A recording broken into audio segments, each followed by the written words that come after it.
안녕하세요. 블루포인트 데모데이 7이 선보이는 스페셜 테크토크 세션을 시작하도록 하겠습니다. 인사 부탁드립니다. 안녕하세요. 블루포인트 파트너스 대표 이용관입니다. 반갑습니다. 안녕하세요. 스타스테크의 양승찬 대표입니다. 반갑습니다. 네, 안녕하세요. 이노보틀 오세일입니다.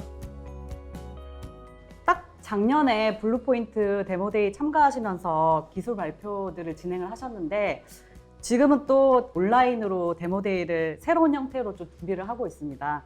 여기 계신 세 분 모두 감회가 새로우실 것 같은데 먼저 이용관 대표님, 벌써 블루포인트 데모데이가 7회째를 맞이했습니다. 한 말씀 부탁드리겠습니다. 기술 창업가들, 테크 스타트업들이 기술을 어떻게 사업화해야 되는지 과정들이나 그런 진행 상황들, 결과들 이런 것들을 볼 수 있는 기회가 많지 않아서 접하실 수 있게끔 데모데이를 준비를 했는데요. 벌써 7회째가 됐고 또 그동안 70여 개 회사를 소개한 것 같아요. 그래서 저희도 되게 보람이 있고 앞으로도 더 건강한 자극이 될 수 있도록 하겠습니다. 코로나 팬데믹 이슈로 인해서 올해 그녀가 개최하는 모든 데모데이가 온라인으로 진행이 되고 있어요. 이번 블루포인트 데모데이 7에서는 각 기술팀들이 가장 중점적으로 준비한 사항이 뭐고 어떤 부분들에 좀 집중해서 보시면 좋을까요? 주제를 아웃브레이크로 잡았는데 어떤 질병이나 중요한 사건들이 이제 터진다는 뜻이잖아요. 스타트업 생태계도 이번 팬데믹 때문에 굉장히 큰 변화가 있어요. 일하는 방식의 변화도 굉장히 많아진 것 같아요. 새롭게 도전하는 스타트업들이 이런 팬데믹 상황에서 어떻게 풀어나가는지 그런 것들 보시면 재밌을 것 같습니다.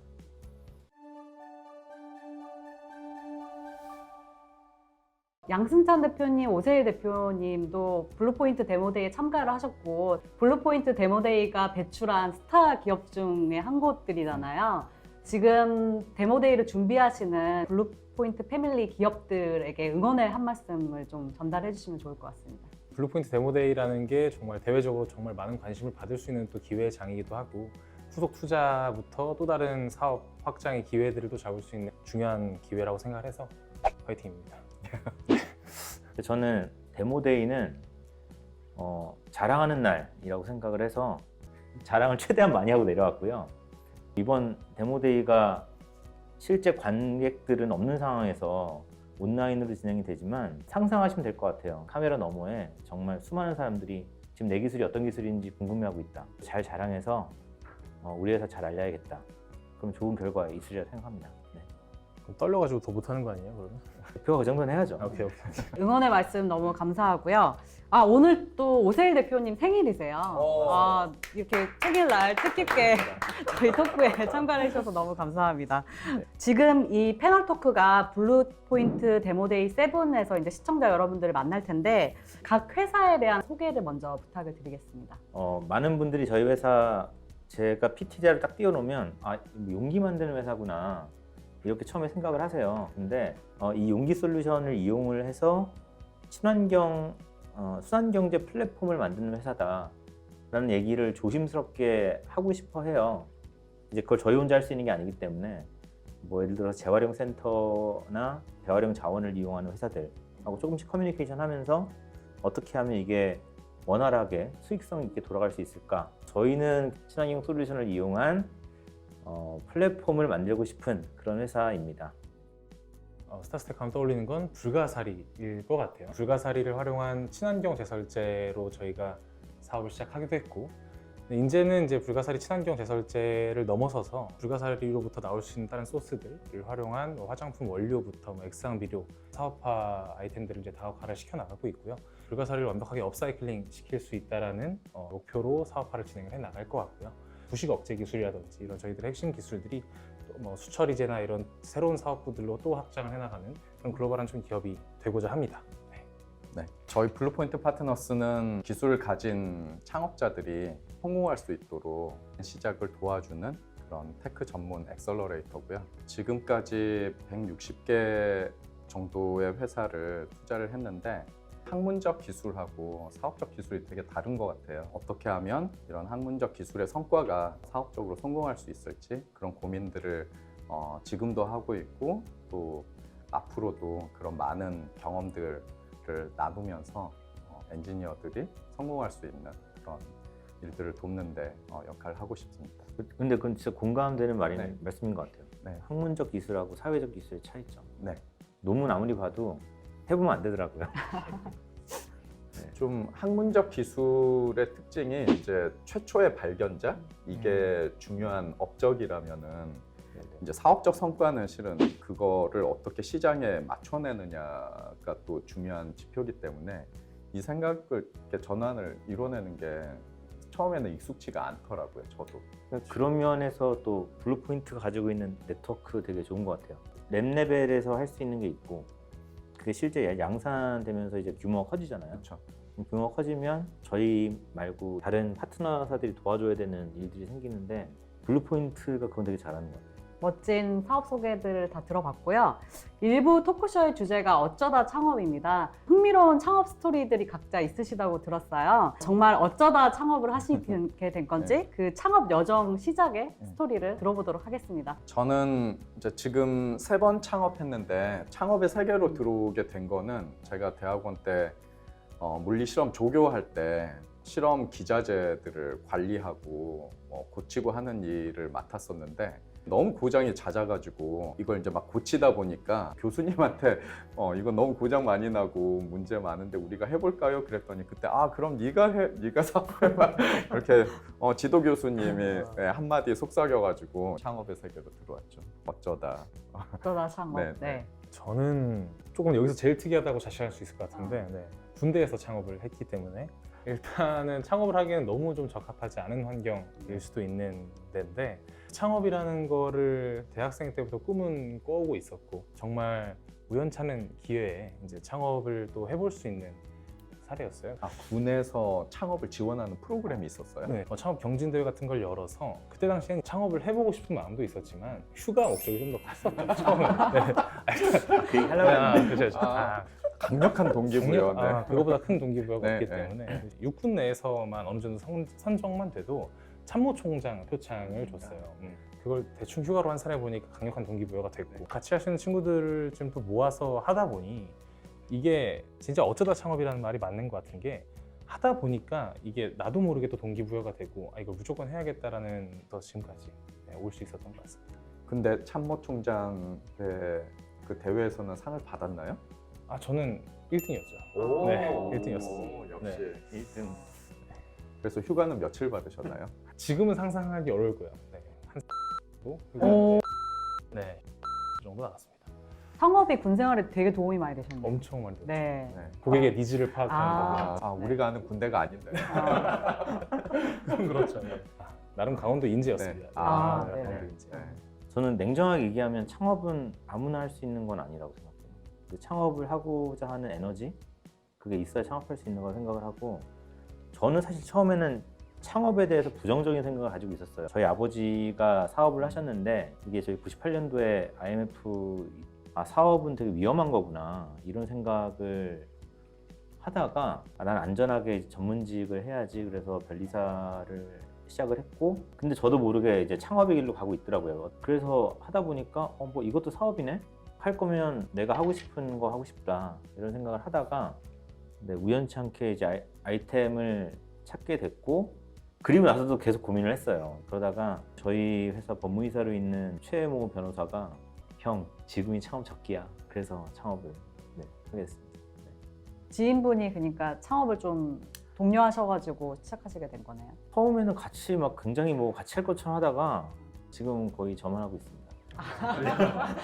펌프질은 하자고 하시는 해놓고, 분들은 안 하시고. 펌프질은 다 해놓고 네네. 그 요즘에 스타트업 창업이 연일 화제잖아요. 그 성공한 창업가분들이 좀 많이 나오면서 좀 비범한 역량을 갖고 있는 사람이 창업을 한다라고 생각을 하시는 것 같아요. 세 분은 좀 어떠셨어요? 창업에 그런 기운이 좀 있으셨나요? 아마 내가 창업의 적격이야, 적임자야라고 생각해서 하시는 분들 의외로 없을 거예요.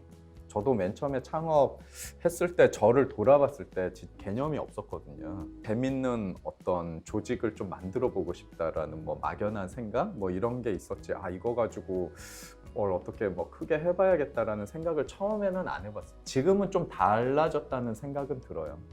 미리 고민도 많이 해보고 사례들도 많이 있고 그래서 창업 고민하는 분들이 성숙된 고민을 많이 하면서 창업하지 않나라는 생각은 해요. 성숙한 고민을 할 수 있게 해주는 이런 시스템이나 프로그램 이런 것들도 많이 생겨서 네, 그렇죠. 그 옛날엔 그런 게 아예 없었잖아요. 그렇죠. 그냥. 네. 블루포인트 파트너스도 어떻게 보면 그런 것 중에 하나고. 그렇죠. 그러니까 창업의 좀- 기운. 네.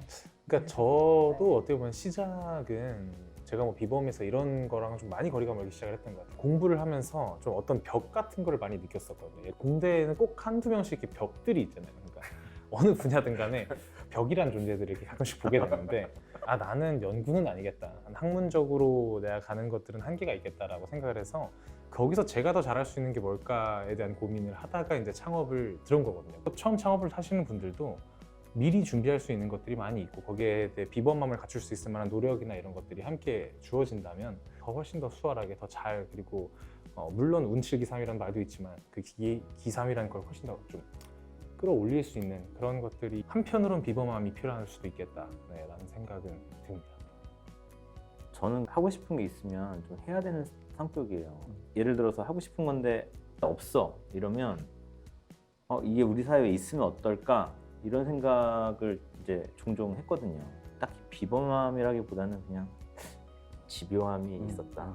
네, 그런 것 같습니다. 흔히들 창업 처음 시작하면 뭐 자금이다, 팀빌딩이다, 아이템이다, 뭐 네트워크다 해서 좀 많은 어려움들이 있다고 하는데 실제로 창업해 보시니까 어떤 부분들이 처음에는 가장 힘드셨어요? 제일 큰 어려움은 약간 조롱? 기존에 검증된 어떤 사업 모델이나 사업 아이템을 시도하는 게 아니고 새로운 걸 시도를 하다 보니까 오히려 좀 경쟁자도 적고 그런 면에서 전략적 우위를 좀 택하기 쉽다. 그러다 보면 너는 왜 그런 걸 하니부터 해서 온갖 이런 챌린지가 들어오고 어느 정도 일정 부분 내가 새로운 걸 하는 대신에 얻는 게 이제 조롱인데 그런 것들을 좀 견뎌내는 게 제일 어렵고 창업자 기질이라고 보면 약간 그런데 불확실한 위치에서 이렇게 좀 서 있을 수 있는 그런 좀 대담함이나 이런 거는 좀 필요한 것 같다는 생각은 들어요. 다른 능력보다도. 저는 이제 전문직 한 10년 하다 창업했으니까 사람들이 처음엔 미쳤어? 약간 이런 반응이었죠. 왜 하던 거나 제대로 하지? 창업을 해? 약간 이런 이제 얘기들을 많이 전 들었고 스타트업이라고 하는 게 불확실성이 다 있잖아요. 불확실성이 있기 때문에 성장할 수도 있는 거고 사람들이 이걸 잘 모르고 있으니까 내가 열심히 해서 이거를 정말 워킹되게 하면 더 강한 경쟁력을 갖는 회사가 되겠구나 이런 생각을 했었고 오히려 제가 힘들었던 거는 사람이 힘들었는데 저는 사회생활을 한 10년 하다가 창업을 하는 거잖아요. 제대로 된 회사를 막 다니다가 어느 날 갑자기 창업을 하니까 이제 다시 그라운드 제로에서 시작을 하는 거죠. 아무것도 없는 상태에서. 저는 어떻게 하면 이걸 빨리 좀 시스템화 할 수 있을까? 이런 걸 고민하고 이런 게 좀 힘들었던 것 같아요. 초기 창업 단계에는 굉장히 많은 어려움들이 있잖아요. 이 어려움들을 창업자분들이 이겨내시는 데 있어서 가장 중요한 부분이 뭘까요? 창업 초기에는 정말 생각도 못한 많은 어려움들이 있을 거고 저도 있었지만 가장 큰 원동력을 돌이켜보면 어려움이나 혹은 정말 나한테 좋은 일이나 사업적으로 큰 성과나 이런 것들이 그냥 별게 아니라고 생각하는 마음가짐이 약간 있었어요. 빠르게 그냥 성과 하나 낸 거에 만족하지 않는 거일 수도 있는 거고 그러니까 뭔가 어떤 어려움이 있어도 성과면 성과, 어려움이면 어려움 그냥 뭐 하면 되지 약간 이런 큰 마음가짐? 네. 그런 것들이 저는 정말 큰 도움이 됐던 것 같고 네. 창업을 하면 이건 될 거야 라고 멘탈 잠깐 나가서 그냥 그걸 위해서 열심히 하는 게 필요한데 더 중요한 거는 그 멘탈 나간 거를 정상이라고 인정해주는 친구가 있어야 된다고 생각해요. 그리고 블루포인트 파트너스가 약간 그 멘탈 나간 상태를 이어줄 수 있는 친구 같은 존재. 이거 괜찮은데? 맞아. 그래서 한번 해봐. 맞아요. 이게 어떤 상황에서 어려움이 딱 빠졌을 때 진짜 오히려 그냥 더 깊이 들어가가지고 같이 주변에 있는 사람들이랑 더 막 논의하고 더 깊게 빠지면 오히려 예전에는 못 느꼈던 기회들 뭐 이런 조언들 이런 것들이 막 우리를 다 돕고 있구나 꼭 이걸 위해서 막 주변이 움직이고 있다는 착각이 들 정도로 막 그렇게 변하더라고요. 회피하지 말고 그냥 즐기면 되는 것 같아요. 열심히 즐기는 거. 흥미진진한 창업 여정 시작의 스토리를 들어봤습니다. 그럼 1부는 여기서 마치고 잠시 후 2부에서 더 재미있는 스타트업 이야기로 돌아오도록 하겠습니다.